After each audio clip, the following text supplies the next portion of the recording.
जय हिमालय, जय भारत। मैं जर्नलिस्ट डॉक्टर हरीश लखेड़ा इस बार नई कड़ी के साथ हिमालय लोक चैनल में आपके सामने उपस्थित हूँ। जब तक मैं कहानी को आगे बढ़ाऊं तब तक इस चैनल को लाइक और सब्सक्राइब अवश्य कर दीजिए। दोस्तों, इस बार आपके लिए उत्तराखंड की प्राचीन परंपरा बधवान या बोधार को लेकर जानकारी दे रहा हूँ। उत्तराखंड में गाय के बछड़े के जन्म के 11 दिन बाद पानी के सीमांत यानी स्रोत में पूजा की जाती है। उस पूजा के बाद ही उस गाय के दूध को चाय, दही, छाछ आदि बनाने के लिए प्रयोग किया जाता है। गढ़वाल में इसे बधवान और कुमाऊं में बोधार कहते हैं। शहरों में जन्मी पली व बड़ी पीढ़ी शायद ही इसके बारे में जानती होगी, लेकिन गांव में सदियों से यह परंपरा आज भी जारी है। आज आपको बता रहा हूं कि यह पूजा कब से व कैसे शुरू हुई तथा इसमें कैसे परिवर्तन आया। यह पूजा उसी तरह महत्वपूर्ण है जिस तरह हिंदू धर्म में बच्चों का नामकरण संस्कार होता है।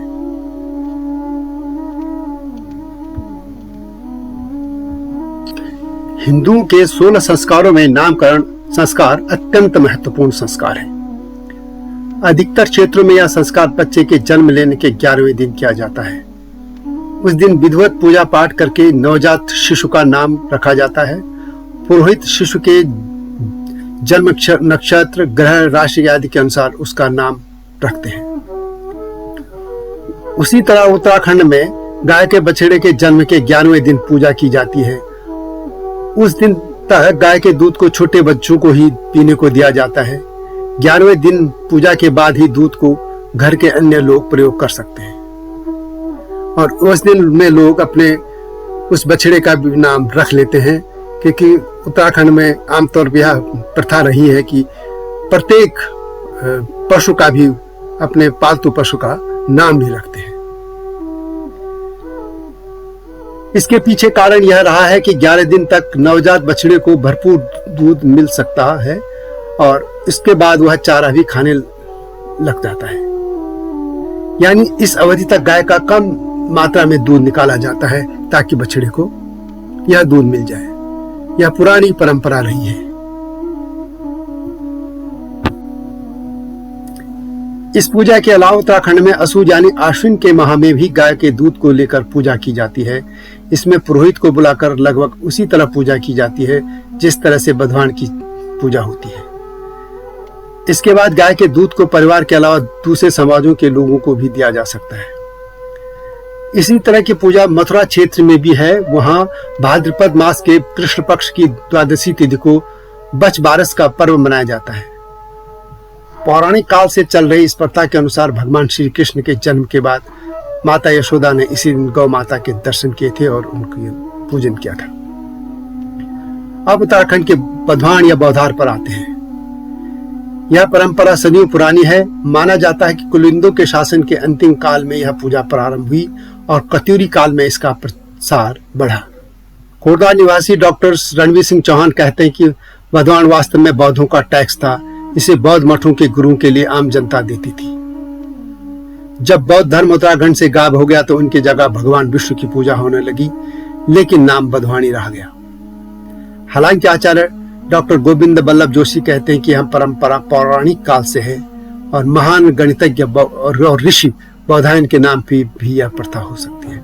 हालांकि इसके कोई प्रमाण नहीं है कि यह प्रथा ऋषि बौधायन के नाम पर शुरू हुई। जैसा कि नाम से है कि बौधायन यानी बधवान और बोधार, यह शब्द बौद्धों से जुड़ा है और यह बौद्ध गुरु को दिया जाने वाला एक टैक्स था। इस टैक्स के तहत गाय के बच्चे के जन्म होने पर उसकी के 11 दिन का दूध टैक्स के तौर पर बौद्ध मठ के गुरु को दिया जाता था। 11 दिन के बाद ही आम जनता उस दूध को अपने लिए प्रयोग कर सकती थी। बौद्धों के पतन के बाद उस दूध को अब छोटे बच्चों को दिया जाने लगा जिनका ये गोपवीत संस्कार न हुआ हो, अर्थात मुंडन न किया गया हो या जन्म से आए बाल न काटे गए हो। इस संस्कार में यह गोपवीत जो संस्कार है उसमें बच्चों का मुंडन करके उन्हें जनेऊ पहना जाता है। बधवान पूजा के तहत गाय के बछड़ा जन्मने के 11वें दिन गृहिणी घर को गोबर मिट्टी से लीपती रही है। नहाने के बाद गाय का दूध निकालकर कुछ दूध पूजा के लिए रखा जाता है और बाकी की खीर बनाई जाती है।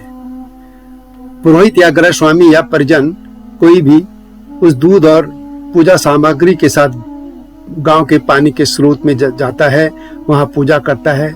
उस गाय के दूध को भगवान विष्णु को अर्पित किया जाता है। उसके बाद घर में आकर जो खीर बनी होती है उसे खा दिया जाता है। उस दिन के बाद ही उस गाय का दूध अन्य काम के लिए उपयोग किया जाता है। कुमाऊं में भी यह प्रथा है और इसे बोधार कहते हैं। वहां भी उस गाय के दूध को छोटे बच्चों को दिया जाता है जिनका यज्ञोपवीत संस्कार न हुआ हो। प्रसिद्ध इतिहासकार डॉक्टर शिव प्रसाद डबराल अपनी पुस्तक कुलिंद जनपद का प्राचीन इतिहास 2 में लिखते हैं कि बौद्ध मत के प्रचारकों ने आरंभ से ही गढ़वाल और कुमाऊं यानी उत्तराखंड, जिसे वे हिमंत कहते थे, पर ध्यान दिया था। भगवान बुद्ध उत्तराखंड के दक्षिण में गंगा जी के तट पर स्थित उशीर ध्वज पर्वत तक आए से उशीर ध्वज पर्वत को कनखल के पास उशीर गिरी यानी चंडी की पहाड़ी माना जाता है। इसे अवगंग भी कहते हैं। इससे यह पूरी उत्तराखंड भूमि और हरिद्वार क्षेत्र भगवान बुद्ध के समय से ही बौद्धों के लिए पुण्य भूमि बन गई थी। दिव्यावदान के अनुसार भगवान बुद्ध इस जनपद के सारे भावर क्षेत्र को पार करके उसके धुर दक्षिण पश्चिम कोने पर स्थित स्त्रुगुण नगर भी पहुंचे थे। वहां उन्होंने धर्मोपदेश दिया था।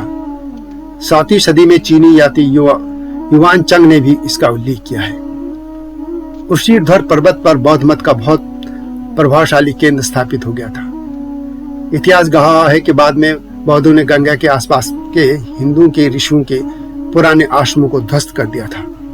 इसमें कोटद्वार के पास कर्ण आश्रम भी शामिल है। उस क्षेत्र में बौद्धों के मठ बन गए थे।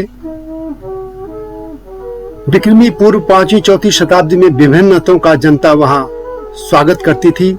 भिक्षु संघ के किसी भी मत के भिक्षु को भोजन देना जनता गौरव का कार्य समझती थी। कभी कभी तो भिक्षुओं को भोजन देने के लिए लोगों को कई दिनों तक इंतजार करना पड़ता था। लेकिन बाद में बौद्ध मठों को लेकर लोगों का उत्साह कम होने लगा था। इसका कारण डॉक्टर डबराल लिखते हैं कि इन मठों में आरामदेह जीवन होने से अपराधी प्रवृत्ति के लोग भी बड़ी संख्या में शामिल हो गए थे। अपराधी, डकैत, चोर भी भिक्षु संघों में शामिल होने लगे थे।